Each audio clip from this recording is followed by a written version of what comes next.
সরকারি চাকুরিতে প্রবেশে কোটা প্রথা বাতিলের দাবিতে পুলিশের দেয়া ব্যারিকেড ভেঙে রাজধানীর শাহবাগ থেকে ইন্টারকন্টিনেন্টাল পর্যন্ত অবস্থান নিয়েছেন আন্দোলনকারী শিক্ষার্থীরা। ফলে শাহবাগ সহ রাজধানীর বিভিন্ন গুরুত্বপূর্ণ স্থানে যান চলাচল বন্ধ হয়ে পড়েছে। দাবি পূরণ না হওয়া পর্যন্ত আন্দোলন চালিয়ে যাওয়ার ঘোষণা দেন শিক্ষার্থীরা। আরও জানাচ্ছেন ইসমাইল সর্দার। বেলা 3:30টা থেকে বৃষ্টির মধ্যেই রাস্তায় নামেন আন্দোলনকারীরা।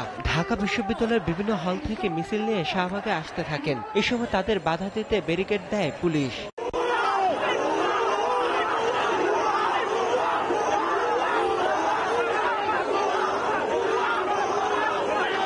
এ সময় পুলিশ ও আন্দোলনকারীদের মধ্যে ধাক্কাধাক্কি হয়। এক পর্যায়ে শিক্ষার্থীর ব্যারিকেড ভেঙে সামনে এগিয়ে যায়। এরপর পুলিশের জলকামান ও গাড়িতে উঠে পড়েন ছাত্ররা। জলকামান ঘিরেই বিক্ষোভ করতে থাকেন তারা।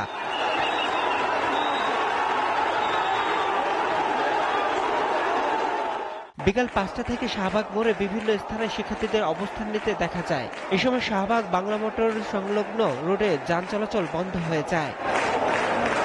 ইসমাইল সর্দার, এসএটিভি, ঢাকা।